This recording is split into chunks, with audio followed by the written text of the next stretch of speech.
मेरा नाम रशीदा है और सब मुझे शीदा दर्जी कहते हैं। ये नाम मेरे दादा अबू ने मुझे दिया था क्योंकि मैं कपड़ों पर ऐसी मेहनत और इबादत की तरह सलाई करती थी जैसे कोई सूफी अपने रब की इबादत में गुम हो जाए। मैं एक छोटे से गांव चुनारा में रहती थी, वहां के चुनारों की तरह जो सैकड़ों सालों से जड़े थे लेकिन अब कटने लगे थे। मेरे दादा अबू भी दर्जी थे। उन्होंने मुझे 8 साल की उम्र से ही ये फन सिखाना शुरू कर दिया था, जब मेरी अंगुलियां इतनी छोटी थीं कि सुई थामना भी मुश्किल होता था। लेकिन दादा अबू कहते थे, बेटी ये सुई तुम्हारे हाथों में एक कलम बन जाएगी जो कपड़ों पर नहीं बल्कि तुम्हारी किस्मत लिखेगी। मेरी अम्मी कहती थीं कि लड़कियों को चावल के दाने गन्ने चाहिए, सुइयों से क्या काम। लेकिन दादा अबू ने मेरे वालिद को मना लिया कि उसके हाथों में जादू है। 16 साल की उम्र में मेरी शादी फैरूज नामी एक आदमी से हो गई जो अच्छा तो था लेकिन नकमी था। वो दिन भर चुनारों के नीचे बैठकर तमाशा देखता और शाम को शराब के निश्चे में डूब जाता।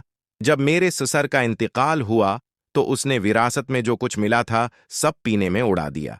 मैंने खुद को बचाने के लिए दादा अबू के पराने सीने मशीन को निकाला, चंद सूती के ढेर, कुछ रंगीन धागे और एक परानी मैज से अपने घर के एक कोने में जहां दीवार में एक बड़ा सा दुराड़ था अपनी दर्जी की दुकान खोल ली। शुरू में सब हंसते थे, लड़की दर्जी, लेकिन जब उन्होंने मेरी सलाई देखी, मेरी सीधी लकीरें, मेरे बटनों की मजबूती, तो हंसना बंद कर दिया और जल्द ही मेरी दुकान की आवाज पूरे गांव में फैल गई। मैं सुबह सवीरे उठती, फज्र की नमाज पढ़ती, फिर सेना मशीन के पास बैठ जाती और काम करते वक्त या अल्लाह का वरद करती थी, क्योंकि दादी अम्मी कहती थीं कि अल्लाह के नाम से काम शुरू करो तो बरकत आती है। चंद महीनों में ही मेरी जिंदगी सुनवरने लगी, लेकिन फिर गांव के बासर आदमी चौहदरी जफर की बीवी ने मुझे एक महंगा लिबास बनाने के लिए बुलाया और जवाब में चौहदरी खुद आया और कहा, तुम्हारी हिम्मत कैसे हुई कि तुम मेरी बेगम को अपने पास बुलाओ? मैंने साफ कहा कि मैंने तो सिर्फ कपड़े लेने के लिए बुलाया था, लेकिन उसे यह बात हजम नहीं हुई और उसने गांव में मेरे खिलाफ माहौल बनाना शुरू कर दिया। मेरी गाहकों को मेरे खिलाफ कर दिया, दुकानदारों से कहा कि मुझे धागे और कपड़े न दें और आहिस्ता आहिस्ता मेरी दुकान वीरान होने लगी। मैंने बहुत बर्दाश्त किया, लेकिन जब चौहदरी के बेटे ने एक रात मेरी दुकान का ताला तोड़ने की कोशिश की और मेरी वालदा को धमकी दी कि अगर मैंने गांव नहीं छोड़ा तो वो मुझे जिंदा जला देंगे, तो मैंने सोचा कि अब यहां रहना बेवकूफ़ी है। मैंने अपना थोड़ा सामान समेटा, 2 सीने मशीनें, कुछ धागे, कपड़े और दादा अबू की पुरानी उटारनी एक पुरानी बोरी में बांधकर अगली सुबह बस पकड़कर नूरपुर नामी एक नए बड़े और तरक्की याफ्ता गांव के लिए रवाना हो गई, जहां बाजार अच्छा खासा था और चहल पहल भी थी। मैंने सोचा कि अगर यहां काम शुरू हो जाए तो जिंदगी दोबारा सुनवर सकती है। बाजार का जायजा लेने पर मुझे मालूम हुआ कि कोई खाली दुकान नहीं है, लेकिन फिर एक कोने में मार्केट की आखिरी एक पुरानी और गंदी दुकान नजर आई जो खंडर का मंजर पेश कर रही थी। मैंने वहीं खड़े एक शख्स से पूछा तो उसने कहा कि ये दुकान तो खाली है, लेकिन उसका मालिक इस दुनिया में नहीं और कोई वारिस भी नहीं। और जब मैंने कहा कि क्या मैं बैठ सकती हूं तो उसने हैरत से पूछा, क्यों, तुम्हें अपनी जिंदगी से प्यार नहीं? और फिर बताया कि ये दुकान आसीब जद्दा है, यहां भूतों का साया है और जो भी यहां बैठा है 4 दिन भी नहीं टक सका।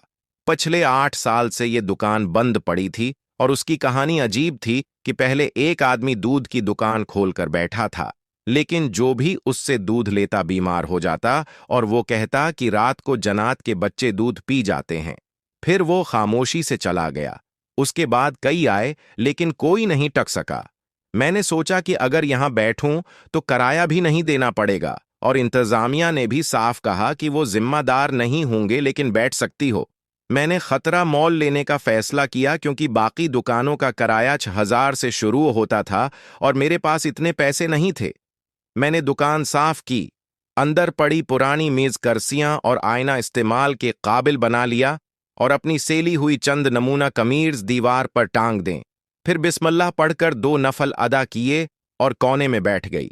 लोग कहते रहे कि मैं पागल हूं और मुझे अपनी जान प्यारी नहीं, लेकिन मैंने उन बातों को ये कान से सुना और दिल में सोचा कि पीछे हटना हारी तस्लीम करना है और मैं हार मानने वाली नहीं।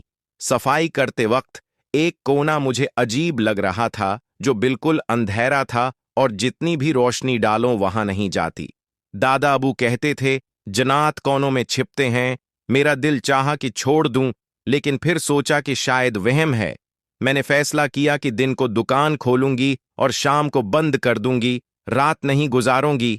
पूरी दुकान साफ करके नमूने लटका दिए। पहले दिन कोई गाहक नहीं आया, लेकिन लोग हैरत से देखते रहे। शाम को जब मैं सामान समेटने ही वाली थी तो अचानक एक नकाब पोश लड़की आई जो मुकम्मल पर्दे में थी, लेकिन उसकी खूबसूरती और जवानी ऐसे झलक रही थी जैसे चांद बादलों में छपकर भी रोशनी न छपा सके। वो नर्म आवाज में बोली कि उसे कुछ कपड़े सलवाने हैं। मैंने अंदर आने को कहा तो वो बगैर झुझक के आ गई और एक बड़े स्याह शापिर से काला भारी कपड़ा निकाला। हाथ लगाया तो बहुत अमदा महसूस हुआ। मैंने पूछा क्या बनाना है तो कहने लगी 7 फुट लंबा चोगा। मैंने हैरत से पूछा 7 फुट?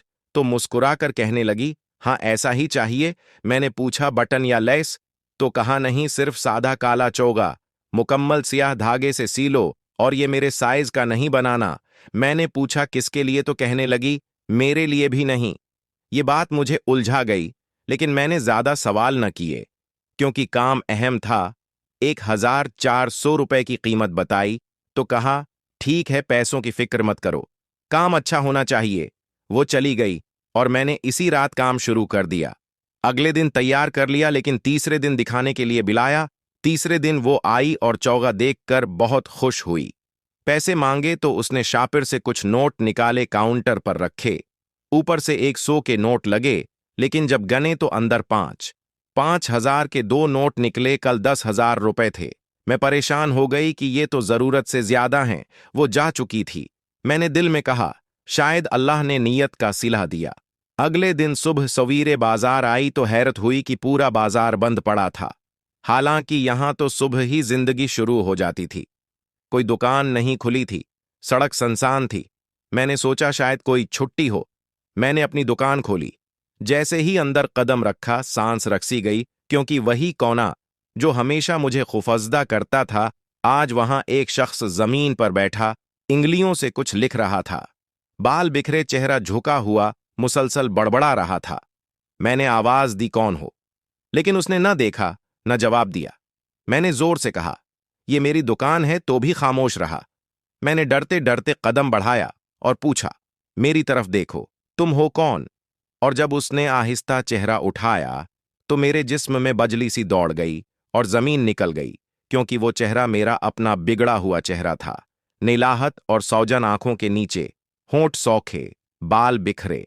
मैं खौफ के मारे पीछे हटने लगी, लेकिन वो चीखने लगा भाग जाओ, अभी के अभी चले जाओ, तुम्हें कुछ पता नहीं, जो यहां आया खत्म हो गया, तुम भी खत्म हो जाओगी। मैं कानों पर हाथ रखकर चीखने लगी नहीं, मैं कुछ नहीं कर रही। मैं भागना चाहती थी लेकिन पांव जैसे जम गए। अचानक मेरी आंख खुली और मैं बस्तर पर पसीने में शराबूर हानप रही थी। दिल तेज धड़क रहा था। ये ख्वाब था, लेकिन इतना सच्चा कि लगा सब हकीकत में हुआ था। मैंने वजू कर नमाज पढ़ी तो दिल को ठंडक मिली। फिर सोचा ये सब वहम है, इसी ख्याल ने डराया है। लेकिन अब पहले जैसी परजोश नहीं थी। नजर बार बार इस कोने की तरफ जाती। मैंने फैसला किया कि उस पर पर्दा डाल दूं। एक फटा पारडा डाल दिया। पूरा दिन ऐसे ही बैठी रही, कोई गाहक नहीं आया। अचानक नजर पर्दे पर गई तो लगा पीछे कोई खड़ा है और पांव अल्टे हैं। मैं चीखी तो आवाज आई, क्या हो गया? और वही नकाबपोश लड़की सामने खड़ी थी। मैं हानप रही थी। उसने कहा अगर मसला है तो बाद में आती हूं। मैंने संभल कर कहा नहीं, बस गर्मी ज्यादा है। पानी पिया और फिर भी नजर पर्दे से हट नहीं रही थी, लेकिन अब वहां कुछ नहीं था। मैंने बात बदलने के लिए कहा इस दिन आपने पैसे ज्यादा दिए थे। तो कहा जी नहीं, आपके काम से खुश होकर दिए थे। फिर कहने लगी इस बार 5 चौगे सलवाने हैं और 500 रुपए दूंगी। मैंने कहा 500 रुपए तो बनते नहीं, ये काम 7,000 रुपए का है। तो कहने लगी मैं कीमत काम की नहीं खुशी की देती हूं। मैं लालची हो गई और कहा 5 दिन बाद आ जाएं। 5 दिन में तैयार करके छुट्टे दिन बुला लिया। वो आई चुपचाप, 50,000 रुपए का लिफाफा रखकर चली गई। मैंने सामने वाले दुकानदार को पैसे गनते देखते हुए देखा। वो दोबारा आई और इस बार भी ज्यादा खामोश, जैसे हुआ में तैर रही हो। कदमों की आवाज तक नहीं आई। उसने कहा इस दफा 10 चौगे सलवाने हैं और 1 लाख रुपए दिए। मैं हैरत, खुशी और खौफ में थी। फिर एक दिन दुकानदार मुझे घेर कर कहने लगे कि 3 माह से तुम्हारी दुकान पर कोई गाहक नहीं आया, लेकिन तुम रोज पैसे गनते हो, चोरी का मुल्जम हो। मैंने कहा, एक लड़की आती है। सबने कहा, हमने कभी किसी को नहीं देखा, हमारे गांव की कोई औरत यहां नहीं आती, सब डरते हैं। मैंने उनकी तरफ देखकर कहा, अभी वो खड़ी है। मैंने निकाली, वो पीछे हट गए और कहने लगे, वहां तो कोई नहीं, तुम पर जन्नात का असर हो गया है। मेरी हालत खराब हो गई। मैंने देखा तो वो लड़की अब भी वहीं खड़ी थी। इसने उनकी तरफ देखा और हाथ से दायरा खींचा। सब ये के बाद दीगरे बेखबर हो गए और अपनी दुकानों की तरफ चले गए, जैसे कुछ हुआ ही न था। वो मेरे सामने आई, नकाब उतारा। मैंने डरते हुए पूछा, कौन हो तुम? तो कहने लगी, जनजादी हूं, तुझसे काम कराती हूं, ड्रू नहीं। मैंने उनकी याददाश्त मिटा दी, वो कभी सवाल नहीं करेंगे। मैंने गड़गड़ा कर कहा, खुदा के लिए छोड़ दो, मैंने तुम्हारा क्या बगाड़ा है? तो कहने लगी, डरने की जरूरत नहीं, बस मुझे तुमसे काम कराना था और तुम अच्छे लगे। हम उसी दुकान में रहते हैं, मेरे साथ कुछ और भी हैं, वो तुम्हें पसंद नहीं करते, इसीलिए डरा रहे थे, लेकिन मैंने समझा दिया, तुम अच्छे इंसान हो। मैंने कहा, मैं काम नहीं करूंगी। तो कहने लगी, भागने की जरूरत नहीं, अक्ल से काम लो, मैं तुमसे काम कराती रहूंगी, तुम्हारा काम चलता रहेगा, ये लोग भी सवाल नहीं करेंगे। मैं चुप हो गई और उसी तरह मेरी दुकान चली। जन्नात के लिए चौगे सीती हूं, आज भी याद है, पहला चौगा सिया तो बटन खुद बखुद लगे, धागा खुद सुई में आ गया, कैंची बगैर हाथ चली और मेरे सामने नजर न आने वाली दुनिया के बाशिंदे कितार में खड़े होते थे। थक कर बैठती तो गर्म चाय और पराठे आ जाते। अगर आप जानना चाहते हैं कि शहजादी जिन ने मुझे मारने की कोशिश क्यों की और मैं उनसे कैसे बची, तो वीडियो को लाइक करें और कमेंट में पार्ट 2 लिखें।